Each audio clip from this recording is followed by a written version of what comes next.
అండి, welcome to Jyothish kitchen. ఈరోజు మన కిచెన్లోని రెసిపీ వచ్చేసి చేపల పులుసు అండి. అయితే చేపల పులుసు ఎప్పుడూ పెట్టినట్టుగా కాకుండా కొంచెం డిఫరెంట్గా దాని రుచిని పెంచుతూ మనము చేపల పులుసులో అరటికాయ వేసి పులుసు పెడతామండి. ఈ కాంబినేషన్లో కర్రీ చాలా బాగుంటుందండి. టేస్ట్ అయితే సూపర్గా ఉంటుంది. అయితే ఏ కాంబినేషన్ ఎలా వండుకోవాలో కొంతమంది తెలియక ఇబ్బంది పడుతూ ఉంటారు కదా, అలాంటి వారికి ఇది చాలా యూజ్ అవుతుందండి. అయితే ఇంకా మనం ప్రాసెస్లోకి వెళ్ళిపోదాం. ఇదిగో చేపల కూర కోసం నేను తీసుకున్న పదార్థాలు. చేపలు అయితే మరలా ఇవి సైమాలు అంటారటండి. సైమాలు ఇవిని ఇసుక దొందులు మరలా తీసుకొచ్చింది మా చేపల ఆవిడ.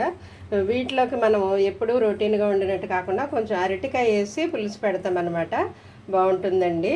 అయితే నేను తీసుకున్నవి 2 ఉల్లిపాయలు కొంచెం మీడియం సైజు తీసుకున్నాను. మీడియం సైజు 2 టమాటాలు తీసుకున్నాను. అరటికాయ ఒకటి సరిపోతుందండి. మరీ అరటికాయ కూరలా కాకుండా చేపల కూరలో ఇది కలిపేస్తాం కాబట్టి ఒక అరటికాయ చాలు. ఇలా మీడియం సైజుది ఒకటి సరిపోతుంది.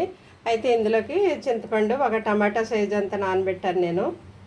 మామూలు చేపల కూర అయితే నిమ్మకాయ సైజు అంతా నానబెడతాను. ఇది కొంచెం అరటికాయ వేస్తాం కదా, పులుసులాగా కొంచెం పుల్లగా బాగుంటుంది. అందుకు టమాటా సైజు అంతా చింతపండు నానబెట్టి ఉంచాను. ఇవి మనకు కావాల్సిన పదార్థాలు. ఇంకా పచ్చిమిర్చి, కరివేపాకు, కొత్తిమీర ఇవన్నీ రెడీ చేసుకుందాం. ఇదిగో నేను తీసుకున్న కూరగాయలు. ఉల్లిపాయలు అయితే ఈ విధంగా చిన్నగా కట్ చేసుకోవాలండి, ఎందుకంటే ఆయిల్లో మనం వేయించినప్పుడు త్వరగా వేగిపోతాయి అన్నమాట. చిన్నగా అయితే త్వరగా వేగిపోతాయి. నేను చాపర్లో కట్ చేసుకున్నాను, ఆనియన్ చాపరు, దీంట్లో చిన్నగా వస్తాయి అన్నమాట. అలాగే టమాటాలు కూడా దాంట్లోనే కట్ చేశాను, చిన్నగా వచ్చాయి. అయితే చేపల కూర అనగానే మనకి పచ్చిమిర్చి ఎక్కువ ఉండాలి కదా, అదే టేస్ట్ బాగుంటుంది. ఒక 6 పచ్చిమిర్చి తీసుకొని చీలికలుగా కట్ చేశాను. అలాగే కరివేపాకు, కొత్తిమీర చిన్నగా కట్ చేసుకున్నాను. అయితే మనం తీసుకున్న అరటికాయ ఈ విధంగా పొడవుగా కట్ చేసుకోవాలండి, మరి చిన్న ముక్కలు కాదు. ఇలా పొడవుగా అయితే కర్రీలో కలిసిపోకుండా బాగుంటాయి అన్నమాట, తీసుకుని తినడానికి. అవి చేప ముక్కల్లాగా తీసుకొని తినడానికి బాగుంటుంది. ఇప్పుడు మనం కర్రీ వండడం స్టార్ట్ చేద్దాం. ఇదిగో స్టవ్ ఆన్ చేసి కడాయి పెట్టాను నేను. ఆయిల్ వేద్దాం ఇప్పుడు. 1 2 3 స్పూన్లు వేసానండి. ఫుల్గాను సరిపోతుంది నాకు. మీకు ఎవరికైనా కొంచెం ఆయిల్ తక్కువ అనుకుంటే ఇంకో గరిటె వేసుకోండి, అంతకంటే ఎక్కువ వద్దు. ఆయిల్ హీట్ అయిన వెంటనే మనము ముందుగా ఆనియన్ వేసి ఫ్రై చేద్దాము.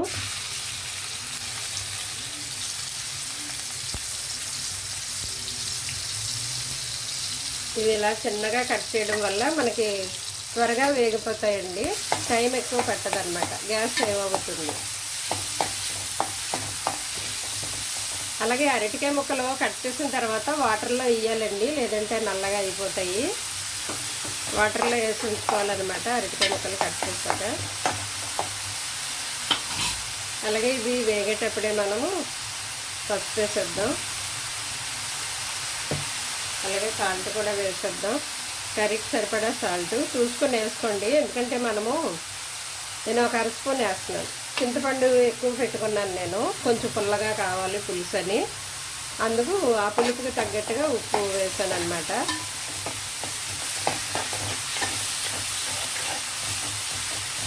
ఇవి బాగా ఇలా ఫ్రై చేయాలండి, ఆయిల్లో బాగా మగ్గిపోతే గ్రేవీ బాగుంటుంది అన్నమాట, కర్రీ టేస్ట్ బాగుంటుంది. కొంచెం వేగనివ్వాలి, ఇవి వేగనిద్దాం ఆనియన్. ఈ విధంగా ఆనియన్ మంచి కలర్ వచ్చే వరకు వేగనివ్వాలి. ఇప్పుడు చక్కగా కలర్ వచ్చింది కదా, ఇప్పుడు మనం కారం వేద్దాం.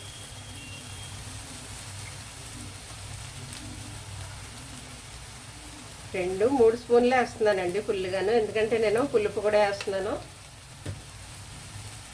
టమాటో కూడా వేస్తున్నాను. అయితే కారం వేసాక మాడిపోతుంది, అడిగంటే వేస్తుంది, టమాటా వేస్తుంది.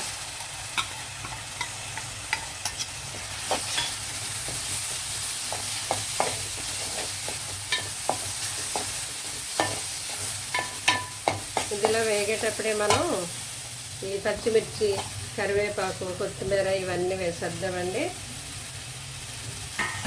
అలాగే మనం కట్ చేసి పెట్టుకున్న అరటికాయ ముక్కలు కూడా వేసేద్దాం.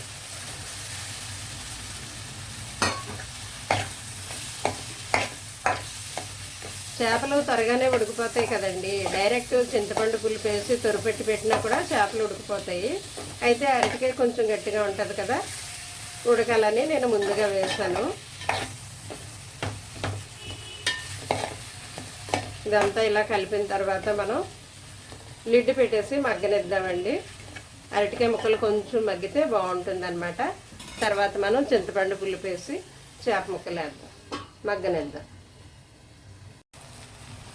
చూసారా మన అరటికాయ ముక్కలు ఆయిల్లో చక్కగా మగ్గాయి కదా. ఇప్పుడు మనం చింతపండు పులుపు వేసేయచ్చండి.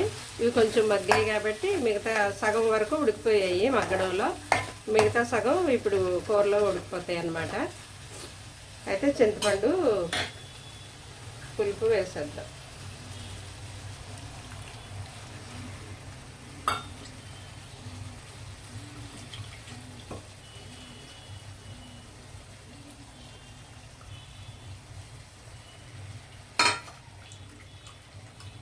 ఇప్పుడే కర్రీకి సరిపడా వాటర్ వేసేద్దామండి. ఇంకా ఇంకొంచెం పడుతుంది నాకు వాటరు.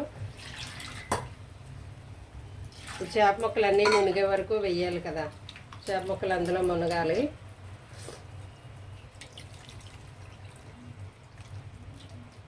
అలానే మరీ ఎక్కువ వేసేయద్దు వాటరు, చూసుకోండి. ఒకసారి ఇదంతా కలపండి.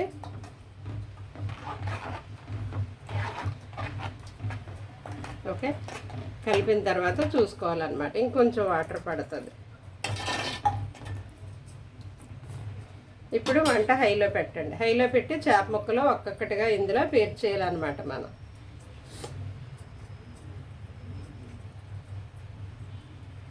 ఈ అరటికాయ ముక్కలు మధ్య మధ్యలో వస్తాయి, చేపలు వాటి మధ్యలో ఉంటాయి అన్నమాట. ఇలా పేర్చేయండి.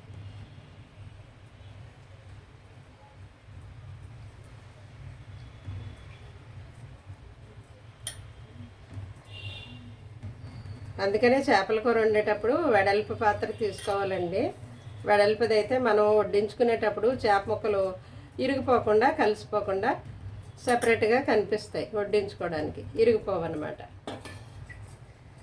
ఇవి వేసిన తర్వాత మనం క్లాత్ పట్టుకొని ఇలా అంటే అవి అడ్జస్ట్ అవుతాయి. ఆ గ్యాప్లో ఎక్కడైతే గ్యాప్ ఉందో ఆ గ్యాప్లో అవే సర్దుకుంటాయి అన్నమాట. ఇలా అనండి, రెండు వైపులా క్లాత్ పట్టుకుని అలా అంటే సరిపోతుంది. అయితే ఇప్పుడు చేప ముక్కలు వేసాక మీడియం ఫ్లేమ్లో ఉడకనివ్వండి. మధ్య మధ్యలో ఇలాగా జస్ట్ గరిటితో ఇలా అనాలంతే. చేప ముక్కలు ఇరిగిపోయేలాగా కలిపేయకూడదు. చేపలు త్వరగా ఉడికి త్వరగా ఇరిగిపోతాయి కదా. ఇప్పుడైతే ఉడకనిద్దామండి. కొంచెం ఒక 2 నిమిషాలు ఉడికాక మసాలా యాడ్ చేద్దాం. ఇదిగో కర్రీ చక్కగా ఇలాగా కొత్త కొత్త ఉడుకుతుంది కదా.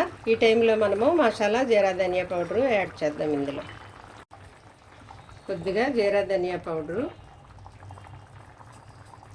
ఒక అర స్పూన్, అలాగే మనం తీసుకున్న మసాలా గ్రైండ్ చేసి పెట్టుకున్నాం కదండి. ఇది నిలవ ఉంటుంది, పాడవదు. అలాగే వెజ్ నాన్ వెజ్ దేంట్లోకైనా వేసుకోవచ్చు అనమాట. ఇది వేసిన తర్వాత ఒకసారి ఇలా అనండి. రెండు వైపులా క్లాత్ పట్టుకుని ఇలా అంటే కలుస్తుంది అన్నమాట మసాలా. ఈ టైంలో ఇంకా సిమ్లో పెట్టేయండి. మీడియంలో వద్దు, అడుగంటేస్తుంది. సిమ్లో పెట్టేయండి. ఈ ముక్కల మీద పడిందని నేను వీటిని ఇలా అంటున్నాను, మసాలా కిందకి వెళ్ళలేదని. అరటికాయ ముక్కల మీద పడింది. ఈ టైంలో మీరు అరటికాయ అయినా చేపలైనా గరిటితో గట్టిగా అనొద్దు, అవి ఇరిగిపోయే ఛాన్స్ ఉంటుంది కదా. జస్ట్ ఇలా అంటే సరిపోతుంది. ఒకవేళ ఏదైనా ముక్క మీద పడింది అనుకుంటే ఈ పులుసు తీసి దాని మీద ఇలా వేస్తే సరిపోతుంది. ఇప్పుడు మరలా మనం కొద్దిగా కొత్తిమీర వేద్దాం.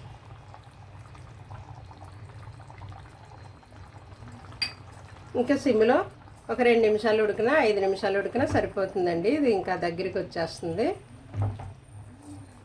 సిమ్లో అలా పెట్టేసి లిడ్ పెట్టేసి ఒక 5 నిమిషాలు అలా మగ్గనివ్వండి, సరిపోతుంది. చూద్దామండి మన చేపల కూర ఎంతవరకు వచ్చిందో. ఇదిగోండి, ఈ పులుసు ఉండాలన్నమాట. ఏమాత్రం పులుసు ఉండాలి. అలానే మరీ చారులాగా వద్దు, అప్పుడు మరీ చప్పచప్పగా టేస్ట్ బాగోదన్నమాట. అస్సలు టేస్ట్ ఉండదు. మరీ చారులాగా మీరు ఎక్కువ పులుసు పెట్టేస్తే. ఇలాగే ఈ మాత్రం పులుసు ఉంటే బాగుంటుంది. ఇంకొంచెం ఉన్నా పర్వాలేదు, కానీ మరీ చారులాగా పెట్టొద్దు. ఈ టైంలో మీరు సాల్ట్ చూసుకోండి. నాకైతే సరిపోయింది. సాల్టే కాబట్టి పైనుండి ఇలా చల్లేసి ఒకసారి చల్లిన తర్వాత మనం క్లాత్ పట్టుకొని ఇలా అనేస్తే కరిగిపోతుంది అనమాట. వడ్డించేటప్పుడు ఇబ్బంది పడకుండా ఈ కూర ఏదైనా సరే, ఏ కూర అయినా దించే ముందు మనం సాల్ట్ చూసుకోవాలి. వేసేసి ఇలా అనేస్తే సరిపోతుంది, కలిసిపోతుంది సాల్టే కాబట్టి. ఇప్పుడు మనకి ఈ గ్రేవీ చాలండి, ఈ పులుసు సరిపోతుంది అనమాట. నేను స్టవ్ ఆపేస్తున్నాను, డిష్ అవుట్ చేద్దాం. ఇదిగోండి ఫైనల్గా వేడివేడిగా మన చేపల పులుసు విత్ అరటికాయ రెడీ అయిపోయిందండి. ఈ కర్రీ టేస్ట్ చాలా బాగుంటుంది, ఎందుకంటే చేపల్లో ఉన్న టేస్ట్ అంతా అరటికాయ ముక్కలు లాక్కుంటాయి అన్నమాట. అరటికాయ ముక్కలు మరింత టేస్టీగా బాగుంటుందండి. అలాగే ఇది మన హెల్త్కి కూడా చాలా మంచిది, ఎందుకంటే అరటికాయలో విటమిన్ సి పుష్కలంగా ఉంటుందట. అలాగే షుగర్ కంట్రోల్లో ఉంచుతుందట. అలాగే యాంటీ ఆక్సిడెంట్గా మనకు పనిచేస్తుందట అండి. అలాగే పొట్ట ఆరోగ్యంగా ఉంచడానికి మన గట్ హెల్త్లో మంచి బ్యాక్టీరియాని సృష్టిస్తుందట ఇది. అలాగే పొటాషియం ఎక్కువగా ఉంటుందట, కండరాల సంకోచము రక్తపోటు నియంత్రించడంలో సహాయపడుతుందట. అలాగే ఇందులో పెక్టిన్ రెసిస్టెంట్ స్టార్చ్ ఉంటుందట, అందువల్ల బ్లడ్ షుగర్ కంట్రోల్ చేస్తుందట. యాంటీ ఆక్సిడెంట్లు ఎక్కువగా ఉంటాయి, మన శరీరాన్ని ఫ్రీ రాడికల్స్ నుండి రక్షిస్తుందట. మరి ఇలా చెప్పుకుంటూ పోతే అరటికాయలో చాలా చాలా ఉపయోగాలు ఉన్నాయండి. మనం ఇలాగా వెజ్ నాన్ వెజ్ కాంబినేషన్లో వండుకుంటే ఆయా పోషకాలన్నీ మనకు వచ్చేస్తాయి, ఆ రుచిని కూడా మనం ఆస్వాదిస్తాం. Thank you.